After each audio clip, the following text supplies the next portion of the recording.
Մարիամ, բարի ուշ գիշեր, շնորհակալ եմ, որ այսօր իմ հյուրն եք։ Շնորհակալ եմ ձեզ հրավերի համար։ 5-ից 10 տարեկան ժամանակահատվածը բավականին լայն միջակայք է։ Շատ ծնողներ ասում են, որ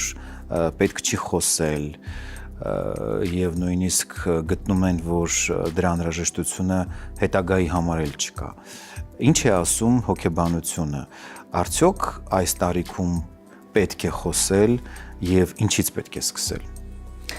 Երբ որ խոսում ենք սեռական դաստիարակության մասին, հարկ է հիշենք, որ այո, հիմնականում 4, 5, 6 տարեկանից սկսած երեխաները սկսում են հետաքրքրվել ու նաև բարձրաձայնել իրենց հետաքրքրությունը սեփական մարմնի սեռական օրգանների մասին։ Իհարկե, ովքեր ծնող են կամ երբևէ տեսել են, լսել են, կփաստեն, որ նույնիսկ 1-2 տարեկան երեխան սկսում է իր սեռական օրգանները շոշափել, ուսումնասիրել, բայց որպես այդպիսի հարցեր առաջանում է, երբ որ խոսքը սկսվում է ձևավորվել ու ավելի գիտակից է լինում։ Միգուցե ինչ-որ երեխա ընդհանուր մինչև 3 տարեկանում հարցնի, բայց 5-6 տարեկանը այն փուլն է համարվում, երբ որ երեխաները ունեն իրենց մարմնի ամբողջական ընկալում, երբ որ իրենց խոսքը շատ լավ զարգացած է եւ նաեւ ծնողների հետ կոմունիկացիայի ընթացքում ակտիվ կարող են հարցեր տալ։ Հաճախ ունենում ենք իրավիճակ, որ մեր հասարակության մեջ, այստեղ ուզում եմ շեշտել մեր հասարակությունը, որովհետև հայաստանյան իրականության մեջ ծնողավարման ու սեռական դաստիարակության նորմերը այլ են եւ եվրոպական կամ ամերիկյան մշակույթում այլ են, բայց անկախ մշակույթից երեխան ունի իր հոգեկանի առանձնահատկություններն ու օրինաչափությունները, բոլոր երեխաները հարցեր տալիս են։ Ուստի այսօրվա մեր հաղորդման ու քննարկման ժամանակ փորձելու եմ հայ ծնողների ու հայ իրականության համար մի քիչ տեղայնացված մեթոդներ ու առաջարկներ անեմ։ 5-6 տարեկանում երեխան, երբ որ սկսում է հարցեր տալ կամ միգուցե ծնողը նկատում է, որ երեխան ավելի շատ է ուսումնասիրում իր սեռական օրգանները, շատ կարևոր է, որ ավելորդ մեղքի զգացում չառաջացնի եւ չքննադատի։ Ամենաառաջին կարևոր կետը։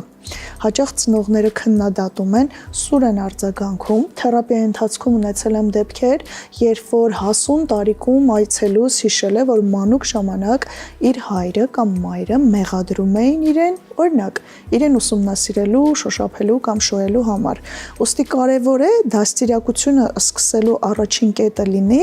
չքննադատելը, չմեղադրելը։ Առաջ գնալով շատ կարևոր է երեխայի հարցերին տալ համապարփակ պատասխան ու եթե հանկարծ ձեզ համար անակնկալ է, չունեք հարցի պատասխանը, ուղղակի երեխային ասել, որ բալես կճշտեմ կասեմ։ Երբեմն մենք մատ ենք թափ տալիս, ասում ենք, քո ինչ ժամանակն է նման հարցեր ես տալիս, խառնվում ենք, ամաչում ենք, բարկանում ենք, բայց երեխան չի հասկանում, ուստի ծնողներ ջան, եթե այդ պահին անակնկալի եք եկել, չունեիք տարբերակ հարցին պատասխանելու, պատրաստ չեք, բայց պայմանով, որ պետքա հետ գաք ու պատասխանեք, այսինքն չենք ցրում ճակերտավոր եւ չենք խփում երեխային։ Երբեմն մենք ծնողներս նախաձեռնությունը չենք վերցնում մեր ձեռքը եւ կարծում ենք, որ երեխան սեռական դաստիարակություն կունենա ճակերտավոր բակում ընկերների հետ կամ կգա իր տարիքը եւ այդ տարիքում կիմանա, բայց հակառակ պարագայում մենք ունենք նաև գadgetների առկայություն երեխայի կյանքում, երբ որ շատ ավելի վատ ձևով են երեխաները ինֆորմացիա իմանում եւ իրար փոխանցում։ Սեռական դաստիարակությունը ենթադրում է, որ երեխային եւ ծանոթացնում ենք իր սեռական օրգաններին, ընդհանուր միջև անունների անվանումը եւ վերջացրած թե օրինակ որտեղից են մարդիկ ձևավորվում, պլյուս սահմանների մասին է նաև սեռական դաստիարակությունը։ Երբեմն երեխաները չգիտեն, կաշկանդվում են, որ եթե դա հաճելի չէ եւ չես ուզում թեկուզ ձեր բակի պապիկը կամ X անց քեզ գրքի համբուրի, շատ նորմալ է ասել, որ կներես չէ։ Այսինքն խոսելով սեռական դաստիարակության մասին, եկեք ֆիքսենք, որ մենք խոսում ենք ոչ միայն սեռական օրգանների, սեփական անձի խնամքը եւ հիգիենան էլ է մտնում սեռական դաստիարակության մեջ, այլև սահմանների մասին ենք մենք մեր երեխաների հետ խոսում եւ այս սահմանների առկայությունը եվրոպական էքսպերիմենտները եւ փորձը ցույց է տալիս, որ երբ որ սեռական դաստիարակությունը ու իրազեկումը երեխաների շրջանում մեծացել է, հիշելով որ հիմքը 5-6 տարեկանում է սկսում, որոշ դեպքերում ավելի վաղ, սեռավարակների թիվը քչացել է, անցանկալի հղիությունների թիվն են քչացել, որովհետև երբեմն մենք վախենում ենք խոսանք, որ երեխաները չկենտրոնանան այս թեմաների վրա, բայց մեր երեխաները պարզվում է վաղուց ունեն ավելի վատ ինֆորմացիա, ավելի աղավաղված ու իրականության հետ կապ չունեցող։ Ոստի կարևոր է ծնողը լինի գլխավոր ու առաջին մարդը, ով երեխային օգնում է թե սեփական մարմինը ճանաչելու process-ում, թե հարցերին է պատասխանում, թե նաև երեխայի հետ հոգատար, բաց ու անքննադատ է։ Անձնական սահմաններին մենք դեռ կանդրադառնանք։ Ուզում եի հատկապես նշել, որպեսզի մեզ դիտողները անեն հետևություն։ Նորմալ է, որ 5-ից 10 տարեկան երեխան տալիս է հարցեր, հետաքրքրված է հատկապես իր մարմնով, իր մարմնի սեռական դրսևորումներով եւ փոփոխություններով, ինչու եմ ես շեշտում, որովհետեւ բազմաթիվ են այն դեպքերը մեր պրակտիկայում, վստահ եմ ձեր պրակտիկայում եւս, երբ ծնողները երեխաներին պատժում են, սաստում են, արգելում են, որպեսզի երեխաները տան համապատասխան հարցեր։ Էլ չեմ ասում հետագայում դեռահասային շրջան, դա բոլորովին այլ թեմա է, իր բոլոր հետևանքներով դեռահասային շրջանի։ Հենց այս շրջանում եւ ուզում եմ, որպեսզի ծնողները հատկապես ֆիքսեն այս պահը, որ դա նորմալ է եւ երեխային պետք չի ճնշել, պետք չի պատժել առավել եւս բռունցքների միջոցով, ինչպես պետք է ծնողը արձագանքի, խոսքը իհարկե այն նորմալ արձագանքի մասին է, որը պետք է հենց երեխային։ Ուրեշ ջան, շատ կարևոր հարց եք այս պահին դուք բարձրաձայնում։ Ամենակարևորը ծնողը ընդունի, որ երեխան վաղ թե ուշ ունենալու է ցանկություն եւ ունենալու է հարցեր եւ կարևորը լինի բաց երեխայի հարցերի համար։ Այս հարցերը չեն անհետանալու, եթե դուք խիստ եք, քննադատ եք, չէ, երեխան այլ միջոցներով է իր հարցերի պատասխանը ստանալու։ Ամենաառաջինը ընդունել, որ նորմալ է, երեխան զարգանում է եւ ումից ստանա ինֆորմացիա, եթե ոչ իր ծնողից։ Ուզում եմ այս ինֆորմացիայի տրամադրումը դիտարկենք հետևյալ տեսանկյունից, երեխաները երբ որ սկսում են հավելյալ սնուցում, ծնողները նախապատրաստվում են, կարդում են, ինչ որ սննդամթերքներ են ընտրում, կերակրմանաթոռ են ընտրում ու երեխային տալիս են ազատություն կամ օգնում են կամ երեխան ինքնուրույն է սնվում։ Սննդի հարցում մենք երեխային աջակցում ենք, բայց պարզվում է մեկ այլ կարևոր ֆիզիոլոգիական զարգացման հարցում դա սեռական օրգանների ճանաչումն է, խնամքն է, մենք ոչ միայն երեխային չենք օգնում, այլև տաբու ենք համարում եւ փակում ենք թեման եւ վնասում ենք։ Ոստի առաջինը, սիրելի ծնողներ ջան, ընդունենք, որ վաղ թե ուշ մեր երեխան այդ հարցերը բարձրաձայնելու է։ Եթե չենք հասցրել կրթվել, իրազեկվել, լուսավորվել, մի հատ փորձենք մեդիան ուսումնասիրենք, վերջապես ChatGPT-ին կարող ենք հարցեր տալ, ինչ անենք, ընդունումից բացի, երբ որ երեխան հարցեր է տալիս, առանց սուր էմոցիայի եւ վանկարկելու, ուղղակի հարցին պատասխանել նենց, ոնց որ կարող է երեխան հարցնել մամա, որ ես ուտում եմ ու կուլ եմ տալիս։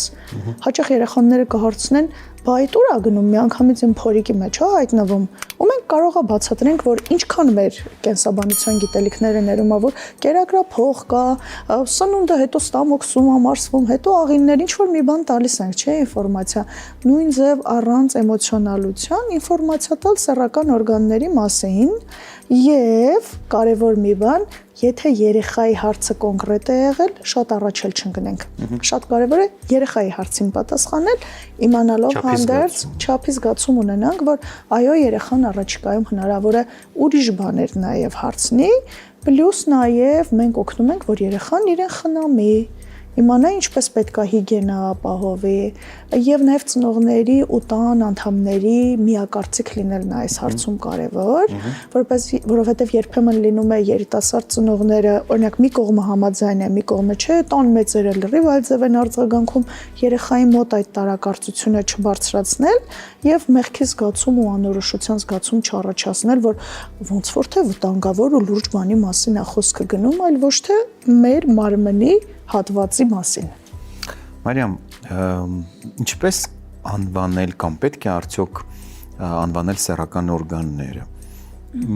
Մի մասը նախընտրում է ոչինչ չանել, մի մասը կարծիք կա, որ բժշկական տերմիններով կարելի է սահմանափակվել, իսկ մի մեծ մաս բնականաբար օգտագործում է այն ավանդական փաղաքշական տերմինաբանությունը, որը բոլորիս ծանոթ է եւ շատ դեպքերում իհարկե հենց դառնում է այսպես ասած ուղեցույցային հենց մեկնարկը, ինչից եւ սկսվում է կարելի ասել ճակերտավոր սեռական դաստիարակությունը։ Օրես ջան, թեև գիտական գրականության մեջ ու սեռակրթության որպես ինֆորմատիվ նյութերում ասվում է, որ այո, չխուսափենք ուղիղ սեռական օրգաններին տալու այն անունը, որը ընդունված է, բայց եթե ծնողը կաշկանդվում է նույնիսկ իր եւ իր մարմնի հետ ունեցած հարաբերություններում այդ անվանումը տալ հանգիստ, ինչպես օրինակ կարող է ասել ականջ կամ քիթ, ապա շատ դժվար է լինելու այս ծնողին ասել քո բալիկի հետ խոսա այդ բառերով, որպեսզի լինի ավելի իրական, թեկուզ եւ այդ փաղաքշական բառերով, բայց չխուսափենք ինֆորմացիա տալուց ու կարանք նաեւ դրա համապատասխան ֆիզիոլոգիական անվանումը ասենք, որ բալես, էս ինչը սենց է, բայց իմացի, որ սենց են իրականում անվանում։ Մենք չխուսափենք այս բառերից։ Ինչու չեմ ուզում արհեստական լինի, որտեվ երբ որ արհեստական է, ծնողը լարված է լինում։ Ուստի եթե դա ձեր լեքսիկոնում լեզվամտածողության մեջ կա, որ դուք ձեր մարմնի հետ ունեցած հարաբերություններում կարող եք ուղիղ անվանել, օքեյ, նույն բառերով երեխային բացատրեք։ Թույլ տվեք, այս դեպքում մի բան էլ հավելեմ, զուտ ելնելով մեր պրակտիկայից։ Շատ ծնողներ, թե տղամարդիկ, թե կանայք, ցավոք սրտի իհարկե, չգիտեն սեռական օրգանների գիտական բժշկական անվանումները կամ կոչում են, երբ որ գալիս են կոնսուլտացիայի, այնպես ինչպես իրենք լսել են, ինչպես գիտեն, կամ էլ հորինում են ինչ-որ պայմանական անվանումներ։ Դրա համար իհարկե ծնողի համար բարդ է լինելու, որովհետև ինքն իր մարմնի, իր սեռական օրգանների հետ այդքան էլ հաստ չի հատկապես լեզվաշինական, լեզվատերմինաբանական առումով, որ մնաց երեխային փորձի ճիշտը սովորեցնել, այսինքն այստեղ պետք է ծնողը նաև սկսի հենց իրենից, կամ էլ ինչպես որ դուք ասեցիք, տվյալ դեպքում փորձի գոնե ինչ-որ մի ձևով այդ հարցը լուծի։ Շատ կարևոր բան եք դուք ասում, Վրեժ ջան, մենք անունների հանդեպ ունենք դիրքորոշում, ու այդ դիրքորոշումը պայմանավորում է մեր էմոցիան ու վարքը։ Բայց երբ որ դիրքորոշումը փոխենք, որ սա մեր մարմնի մի հատվածն է, եւ սեռական օրգանի անուն տալը բարոյականության, բարոյական արժեքների հետ ընդհանրապես կապ չունի։ Բացարձակ։ Ընդհանրապես, որովհետեւ շատ մի տեսակ ոնց որ սեռականացված է լինում որոշ բարոյական նորմեր, ուստի առաջին տարանջատումը պետք է տալ, որ հա կա բժշկական անվանում եւ այդ բժշկական անվանումը որևէ ձևով կապ չունի այլ արժեքների եւ բարոյական նորմերի հետ։ Բայց կարևոր կետ ասացիք, որ երբեմն անձը հասուն ինքը իր հետ, իր մարմնի հետ հարաբերություններում նույնիսկ չի կարողանում այդ անվանումը տալ։ Ոստի խնդրանք ունեմ մեզ լսելուց հետո նաև երբ որ կգուգլեք կամ կկարդաք, նախ չխուսափենք երեխաների հարցերին պատասխանելուց եւ երկրորդ փորձենք նաև հոմանիշ բժշկական անվանումը տանք, բայց ուզում եմ մի բան ասեմ Վրեժ ջան, որ երբեմն շատ քիչ դեպքերում, բայց իմ թերապևտիկ պրակտիկայում ունեցել եմ кейսեր, երբ որ ծնողը մտածելով, որ ինքը լայնախոհ է, առաջադեմ է եւ շատ ավելի շատ ինֆորմացիա է տվել երեխային, քան պետք է տվյալ տարիքում։ Որը բացարձակ պետք չէ։ Որը բացարձակ պետք չէր, որովհետեւ այո ռիսկ է լինում, որ երեխան հնարավոր է կենտրոնանա, երեխան հնարավոր է տագնապներ ունենա, ուստի շատ ավելի լավ ցուցիչ է, որ երեխայի հետ կա ակտիվ շփում, որոշակի հարց է տալիս եւ դու հարցի շրջանակներում ես փորձում պատասխանես։ Ինչ անել, եթե ընդհանրապես հարցեր չի տալիս։ Կան ֆիզիոլոգիային վերաբերվող գրքեր, շատ պատկերավոր։ Եվ այս պատկերավոր գրքերում ոչ միայն սեռական օրգաններին են անդրադառնում, այլև ընդհանուր մարմնի կառուցվածքին, ֆիզիոլոգիային գոնե նման ձևով ընդհանուր ինֆորմացիա տալ, փորձել համատեղ նայել, թերթել, սա եւս միջոց է հասկանալ ինչա կատարվում երեխայի գլխում, նույնիսկ եթե չի բարձրաձայնում։ Մարիամ մեզանում գերիշխում է, այսպես ասած, հայկական տարբերակը սեռական դաստիարակության, որը հղի է մի շարք բացասական հետևանքներով, դրա մասին մենք կխոսենք, այն է չափազանց ընդգծված փաղաքշանքների, շոյանքների դրսևորումը երեխաների սեռական օրգանների հատվածում, հայկական են, ուտեմ են քո, ուտեմ ու գնաց, դրա բոլոր դրսևորումներով, մարմնասեղմումներով, կսմթոցներով եւ այլն։ Մենք այստեղ գործ ունենք արդեն անձնական սահմանների հետ։ Ինչպես բացատրել եւ ծնողին, եւ երեխային, որ գոյություն ունի անձնական տարածք, անձնական սահման, որը երբեք չի կարելի անցնել, որովհետեւ շատ դեպքերում, երբ մենք գործ ենք ունենում արդեն իսկ ձևավորված այդ սեռական դաստիարակության դրսևորումների հետ եւ երբ որ ասում ես, որպես թեկուզ մասնագետ, ծնողները կամ թեկուզ տատիկ-պապիկները շատ ցավագին են ընդունում, որովհետեւ այդ մեթոդաբանությունը արատավոր ցավոք սրտի փոխանցվում է սերնդե սերունդ եւ ունենում է իր հետևանքները։ Կարևոր հարց է այս պահին բարձրաձայնում Վրեժ ջան, որ շատ հաճախ երեխային սիրելը ենթադրում է, որ այո, պետք է չափից շատ պաճպճել, ընդհանուր միջև սեռական օրգաններ, շրթունքներ, ու սա նույնիսկ նորածնային տարիքից է սկսում, ու երբ որ երեխան մեծանում է, մի տեսակ երեխան չի ունենում իր անձնական սահմանները, բայց կարևոր է երեխային բացատրել ու ուղիղ ասել, որ գիտես, բալես, եթե քեզ հաճելի չի, դու չես ուզում X բարեկամը քեզ գրկի, օքեյ է ասել, չէ, չեմ ուզում։ Մենք հակառակն ենք ասում, երբ որ երեխան չի մոտենում, ասում ենք չհարգեցիր, մոտ չկար, մի հատ թուշդ դեմ չտվեցիր, քեզ չպաչեց։ Արդյունքում մենք հոգեբանություն ենք ձևավորում, ենթարկվող, չարտահայտվող ու նույնիսկ եթե տհաճա չբարձրաձայնող ու լրիվ այլ իրավիճակներում, երբ որ երեխային ռիսկ կա սեռական ֆիզիոլոգիական առումով, ուղղակիորեն անձը հոգեբանորեն չի կարողանում պաշտպանել իր սահմանները, բայց երբեմն նույն այդ մեծահասակը իր իսկ սահմանները չի կարողանում դնել, ուր մնաց թե երեխայի։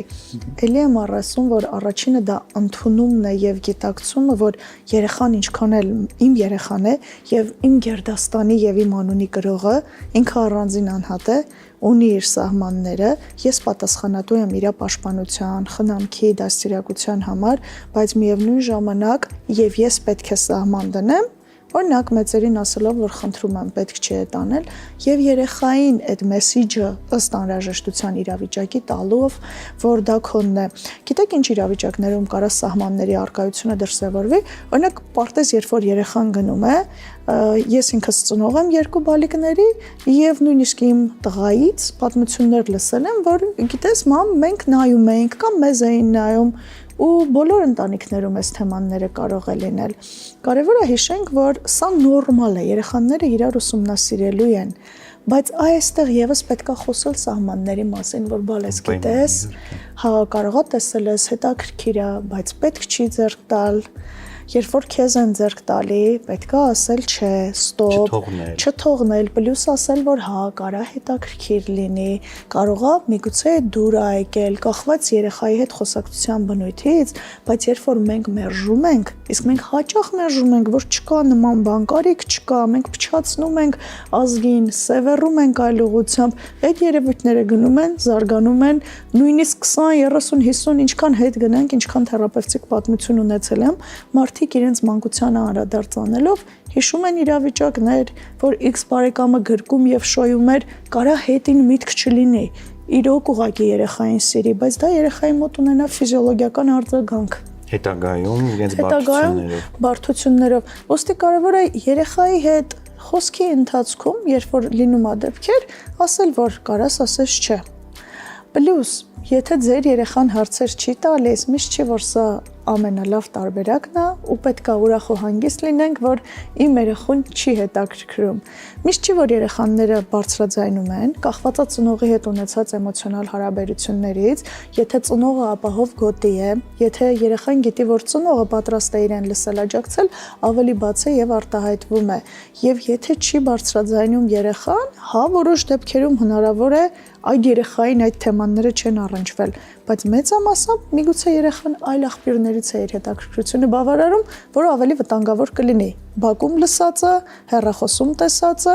եւ դպրոցահասակ երեխաները որպես կանոն արդեն ունեն սմարթֆոններ։ Եվ հաճախ հենց այդ դեպքերին էլ մենք բախվում ենք, երբ արդեն ծնողի լռությունը կամ կապի բացակայությունը բերում է նրան, որ երեխան իրեն հուզող հարցերի պատասխանները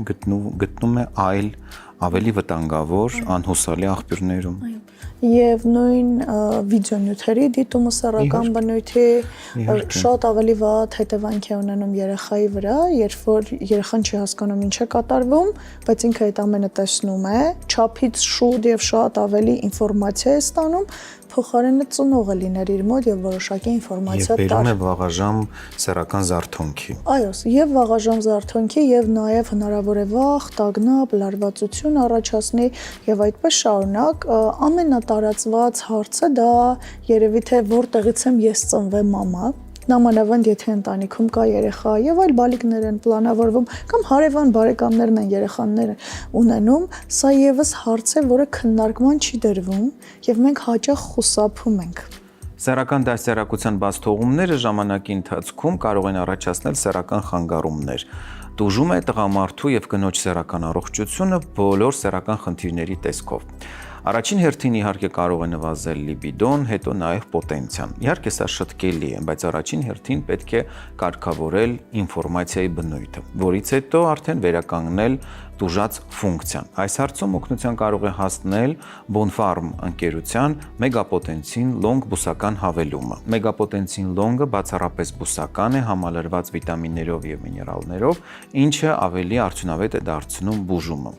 Բուժման ժամանակ միներալներն ու վիտամինները ընդունվում են առանձին, քանի որ տուփի մեջ դրանք առանձնացված են։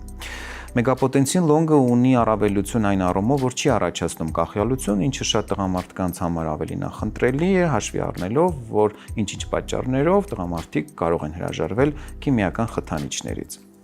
Մեգապոտենցին լոնգը ունի նաև առավելություն, բուժման սկզբնական ժամանակահատվածում պացիենտները արդեն իսկ նկատում են դրական արդյունք։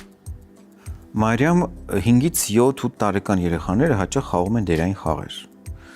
բժիշկ եւ այլն։ Եվ շատ դեպքերում իհարկե ծնողները, երբ նկատում են, որ երեխան օրինակ ուսումնասիրում է, հետաքրքրված է հակառակ սեռի մարմնի կառուցվածքով սեռական օրգաններով, կամ թեկուզ եւ նկատում է խաղը, սկսում են պատժել կամ ագրեսիվ ռեակցիա են ցուցաբերում։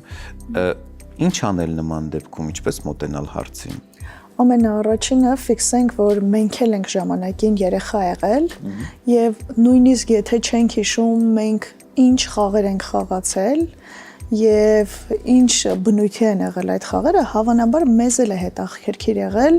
մեր ընկերների մարմինը եւ կառուցվածքը։ Այսինքն երևույթին մոտենալ որպես նորմալ, որ խաղերի ընթացքում մամա-պապա խաղեր կլինի, բժիշկ կլինի, երեխաները իրար ուսումնասիրում են թե հոգեբանական դաշտում, ով ոնց է արձագանքում, թե նաև ֆիզիոլոգիական դաշտում։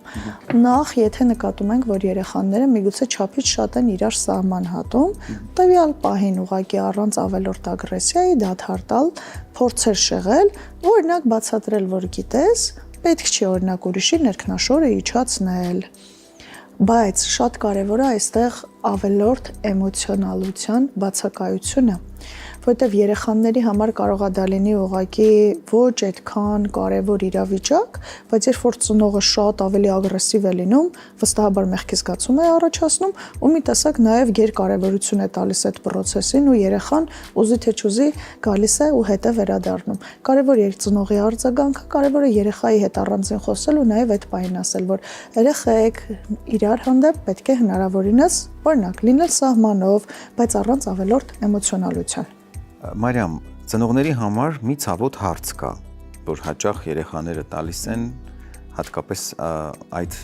տարիքում։ Մամ, որտեղից եմ ես լույսաշխարհ եկել կամ ինչպես եմ ես ծնվել։ Ինչպես պատասխանի ծնողը, որպեսզի պահպանի այն չափի զգացումը, որը պետք է երեխային չվնասելու, ավելորդ հետաքրքրություն չառաջացնելու, ավելորդ սեռական գունավորում չտալու համար եւ միևնույն ժամանակ իհարկե արագիլների ու կաղամբի մեթոդներին չդիմելու համար։ Եթե թույլ կտակ Վրեժյան, այստեղ ես կուզեի կիսվեմ իմ մամայական փորձով, Ավելի հետաքրքիր։ որտեղ ես կիրառել եմ բնականաբար իմ ունեցած հոգեբանական գիտելիքները ու նաև շատ հետազոտել եմ, թե ոնց կլինի ճիշտ երեխայի այդ հարցին պատասխանել։ Տղաս, երբ որ 3-4 տարեկան էր, հարցնում էր, որ երբ որ մեծ փորիկով կին էր տեսնում, մամա, ինչու է փորիկը մեծ իրա։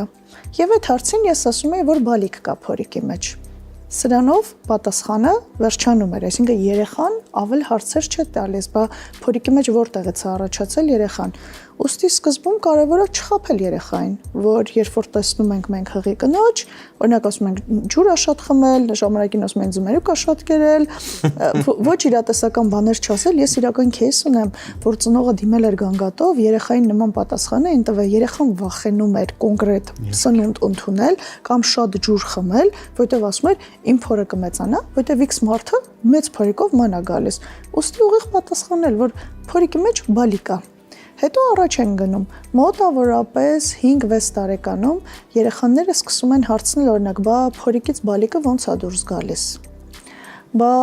այս փուլից հետո հնարավոր է հարցնեն ոնց է փորիկի մեջ հայտնվել, այո։ Այստեղ չտանք են հին տարբերակները բոլորիս հայտնի, որ քեզ ինչ-որ վայրից են գտել, մի տեսակ լքվածության սխեմա ենք ստեղծում, որ երեխային ասում ենք դու ինչ-որ տեղ էիր, քեզ կամ կենթանի բերեց կամ քեզ գտել եմ։ Իրոք մարդիկ հետագայում երեխաները մեծանալով այս լքվածության զգացումը ու սխեման կարող են ունենալ, որ իրենք պիտանի չէին ու ծնողները իրենց համար մեծ գործ արեցին, որ իրենց բերել ու պահել են։ Չէ, պատասխանել, որ օրինակ տարբերակներ շատ ավելի նուրբ ու հեշտ է, երբ որ ասում ենք գնում ես հիվանդանոց, օրինակ մամային տանում են հիվանդանոց եւ փորիկից երեխային հանում են։ Ուշադրություն, երեխան հնարավոր է չհարցնի ինչ միջոցով։ Կեսարյան հատումների մասին բոլորս գիտենք, երեխայի տարիքից ելնելով, հա, լինում է, որ ասում ենք դե փորիկ օրինակ բժիշկը բացում է եւ բալիկին հանում են։ Լինում է հարցնում է, բա չի ցավում, այստեղ պատասխանում ենք դե բժիշկներ օրինակ ցավա զրկում են։ Կարող է մի քիչ ցավա, բայց երեխան այնքան սպասված է, բոլորը ուրախ են լինում, որ ծնվում է մարդ կամ դու որ ծնվել ես այնքան ուրախ էինք, ու այդ ցավը մեղմանում է։ Եթե հանկարծ երեխան հարցնում է, մամա իսկ հնարավոր չի, որ այլ միջոցով ծնվի կամ խաղերի ժամանակ, երբ որ վիդեոնյութեր են դիտում երեխաները, լինում է, որ կարող է տեսնել բնական ծննդաբերության process կամ կարող է ինչ-որ մեկը ասի, որ փորիկից չեն կտրի հանել, ուրիշ ձև են եղել։ Ուղղակի պետք է ֆիզիոլոգիական բացատրել, որ հա, ոնց է, որ մենք օրինակ գնում ենք զուգարան եւ մեր կերած սննդի արտաթորանքը դուրս է գալիս կամ միզում ենք, նույն ձև փորիկից կա որոշակի անցք, որ բալիկը դուրս է գալիս։ Հիմա նայեք, մենք փորձեցինք պարզ բառեր ընտրենք, որպեսզի երեխան իմանա որտեղից է հայտնվում երեխան։ Մեկ այլ հարց է, ու իմ տղան եւս այդ փուլին եկավ, որ ասեց՝ «Բլով, որտեղից է փորի մեջ հայտնվում երեխան»։ Եվ իմ տարբերակը հետաքրքիր, որ ասացի, երբ որ ծնողները կամ մարդիկ իրար սիրում են, իրար հետ ապրում են, մամայի փորիկի մեջ բջիջիկ կա, պապայի փորիկի բջիջիկից էլ միանում է ու բալիկ է դառնում։ Դեռևս չի հարցրել պապայի փորիկից բջիջիկը ոնց անցնում մամայի փորիկ։ Այդ տարիքի համար լիովին։ Այդ տարիքի համար լիովին մենք գիտեք ինչ ենք վախենում պատասխանել, որովհետև ասում ենք՝ «Բա հետո»։ Հիմա ինքը 4-5 տարեկան է, 6-ա, բա հետո, արդյոք պետքա բացատրենք բուն սեռական ակտի ու պրոցեսի մասին, թե չէ։ Իհարկե ոչ, որովհետև երեխայի համար դա անընկալելի է եւ իր աշխարհայացքի եւ պատկերացումների մեջ չի տեղավորվելու։ Ընդհանրապես պետքա երևույթը բացատրել, պարզեցված եւ նաեւ դրական ֆոնով, որ սիրում ենք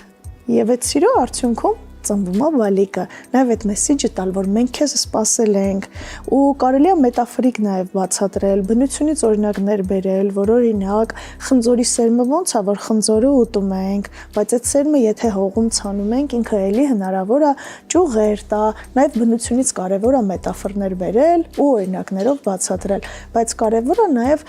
շատ տգեղ, շատ լեքսիկոնային բառեր չօգտագործել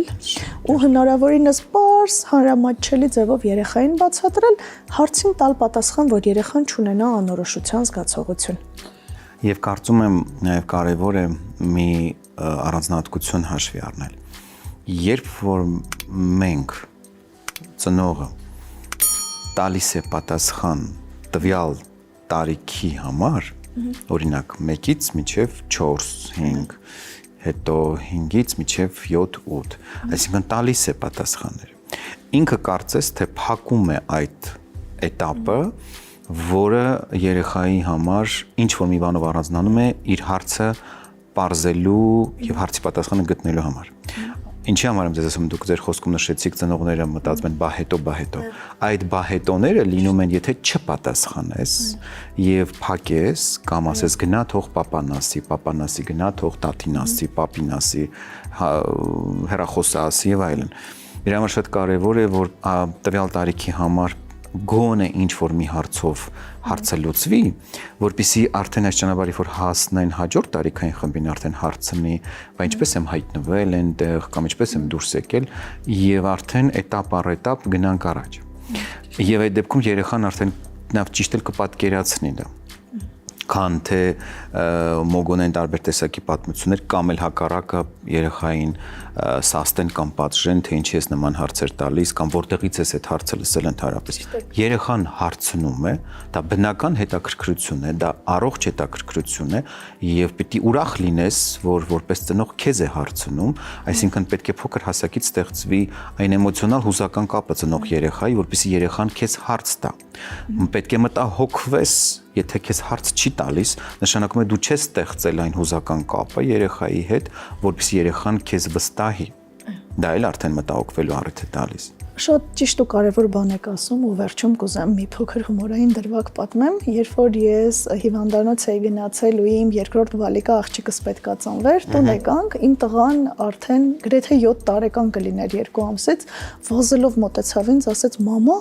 տատիկը ասում էր, որ դու գնացել ես իմ համար քուրիկ գնես բերես, բայց ինքը տեղյակ չի, որ փորիկից են քո բալիկին հանում, ու իմ քուրիկը քո փորիկի մեջ է, մամա, ես իրան ասել եմ, որ փորիկիդ մեջ է, ու դու հիվանդանոց ես գնացել»։ Այստեղ շատ կարևոր է հիշենք, որ երեխաները իրականում շատ օքեյ են հաշտեն այս թեմայի մեջ ու պետք չի իրենց խաբել, այլ ինֆորմացիա ասել։ Սա նորմալ բնական ֆիզիոլոգիական process է, ու կարելի է երեխաներին տարիքի համապատասխան բացատրել ու հետաքրքրությունը նաև բավարարել, առաջ չվազելով։ Մարիամ, ամփոփելով, իհարկե կուզենայի, որպեսզի մենք որպես վերջաբան մեր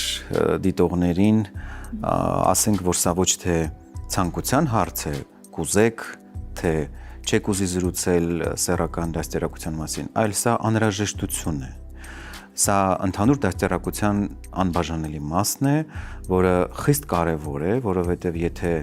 այսօր ծնողը լռի, չխոսի, վաղը մենք գործ ենք ունենալու դրա դառը պտուղների հետ։